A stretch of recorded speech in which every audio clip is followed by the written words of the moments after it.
샬롬, 이동춘 목사입니다. 오늘도 여러분의 삶이 주님의 평안으로 가득하시길 기원하며 하나님의 말씀을 나누겠습니다. 오늘 주시는 말씀은 시편 37편 5절의 말씀입니다. 너희 길을 여호와께 맡기라. 저를 의지하면 저가 이루시고 내 의를 빛같이 나타내시고 내 공의를 정오의 빛같이 하시리로다. 아멘. 시편 37편 5절 말씀을 본문으로 우리 앞에 문제를 두시는 하나님의 이유 그리고 목적이라는 제목으로 말씀을 나누도록 하겠습니다. 문제없는 인생이 있을까요? 없습니다. 인생은 문제의 연속입니다. 문제가 해결됐다 싶으면 그 다음 문제가 나타납니다. 마치 기다리고 있었다는 듯 나타납니다. 어떤 때는 두세 문제가 한꺼번에 나타나기도 합니다. 어떤 경우엔 죽고 싶은 마음이 들 정도로 몰아닥칩니다. 이유가 무엇일까요? 왜 이렇게 우리의 인생에서 크고 작은 문제들이 끊이지 않는 것일까요? 우리가 사는 세상이 불완전하기 때문입니다. 그리고 이 세상에 사는 우리가 불완전하기 때문입니다. 문제는 불완전해서 생기지 완전해서는 생기지 않습니다. 죄악 가운데 있는 불완전한 세상이고 죄를 가진 불완전한 인간이 살고 있기에 문제가 끊이지 않는 것입니다. 주님 다시 오실 때까지 문제는 사라지지 않습니다. 그러나 놀랍게도 문제에는 문제마다 하나님의 섭리가 있다는 사실입니다. 문제 안에는 하나님의 목적이 있습니다. 인간을 향한 하나님의 목적, 특히 하나님의 백성을 향한 하나님의 은혜가 있습니다.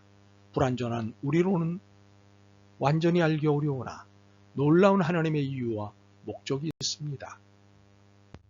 그렇습니다.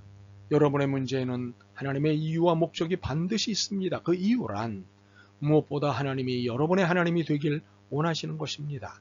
또한 여러분이 하나님의 백성이길 원하시는 것입니다. 그렇기에 하나님은 여러분의 문제 한복판에 계십니다. 그렇다면 여러분은 그 문제에 당황해야 할 이유가 없습니다. 여러분의 문제에 노여워할 이유도 없습니다. 삶의 문제에는 하나님의 숨은 목적이 있기 때문입니다.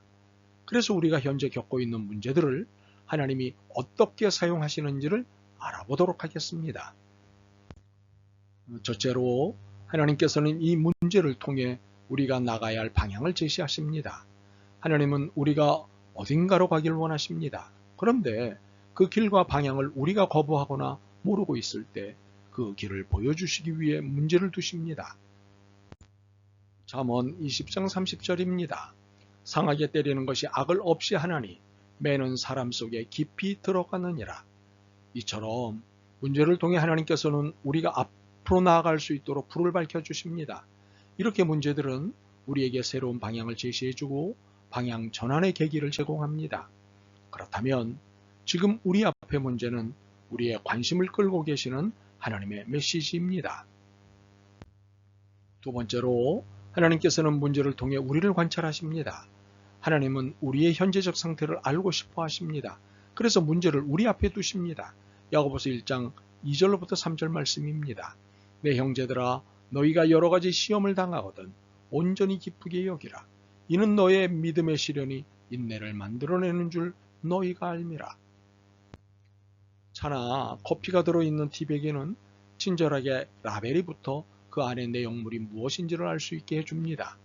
그런데 그 친절한 라벨이 없는 경우가 있습니다. 이때 티백의 내용을 알고 싶다면 어떻게 해야 할까요? 뜨거운 물에 넣어보면 됩니다. 사람들은 라벨이 달리지 않은 티백과 같습니다. 도대체 그 안에 무엇이 들어있는지 알 수가 없습니다. 10길 물속은 알아도 한 길 사람 속은 알 수 없다는 옛말이 틀리지 않습니다. 이렇게 드러나지 않는 우리의 속을 하나님은 알고 싶어 하십니다.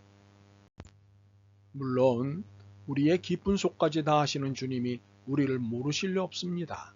단지 우리를 향한 신앙의 시험을 하시는 것입니다. 소위 문제라고 하는 시험을 통해 여러분의 진심을 보고 싶어 하십니다.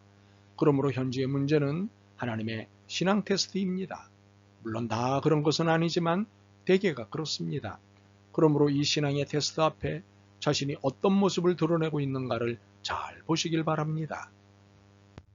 세 번째로 하나님께서는 문제를 통해 우리를 교정하십니다.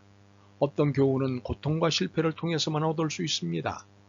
어린아이였을 때 뜨거운 난로를 만지면 안 된다는 부모님의 말을 듣고도 실제로 만져보고 데인 적이 있을 것입니다. 데인 후에야 그 말의 뜻을 알게 되었던 것과 마찬가지입니다. 시편 119편 71절과 72절입니다. 고난당한 것이 내게 유익이라 이로 말미암아 내가 주의 율례를 배우게 되었나이다. 주의 입의 법이 내게는 천천금은보다 좋으니이다. 때때로 우리는 건강, 돈, 인간관계 등을 잃어버리고 나서야 진정한 인생의 가치를 깨닫게 됩니다. 더욱이 하나님의 소중함을 깨닫게 되고 하나님의 은혜를 사모하게 됩니다. 그리고 하나님의 뜻을 찾게 됩니다. 그러므로 우리가 만난 현재의 문제는 최악이 아니라 최선입니다. 네 번째로 하나님께서는 문제를 통해 우리를 보호하십니다. 혹시 변장된 축복이라는 말을 들어본 적이 있으십니까?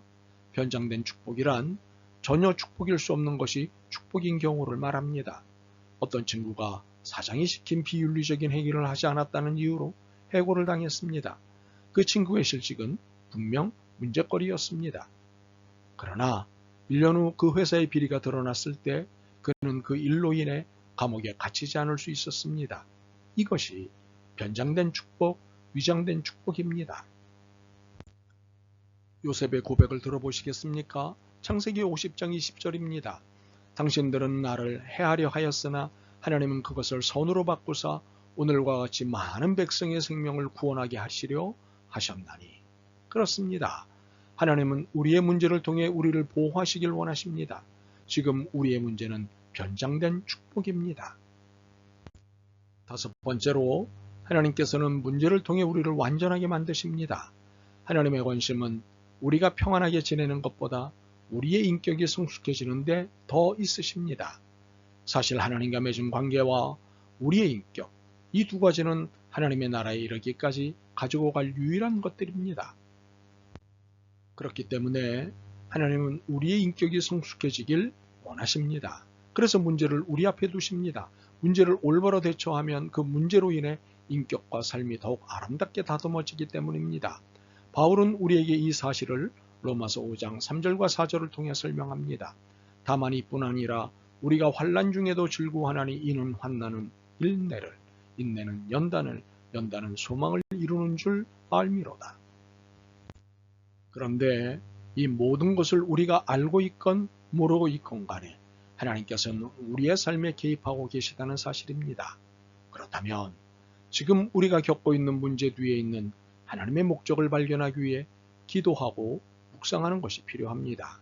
그리고 오늘 본문의 말씀을 믿고 의지하는 것이 중요합니다. 너의 길을 여호와께 맡기라. 저를 의지하면 저가 이루시고 내 의를 빛같이 나타내시고 내 공의를 정오의 빛같이 하시리로다. 아멘. 주님, 이제 알았습니다. 문제의 이유가 괴롭히는 것이 아니라 문제를 통해 하나님의 목적을 깨닫게 하심임을 알았습니다. 이제 당황하지 않고 저를 향한 목적을 갖고 계신 주님을 바라보겠습니다. 무엇보다 위장된 축복을 기다리겠습니다. 믿음을 주옵소서. 예수 그리스도의 이름으로 기도드립니다. 아멘.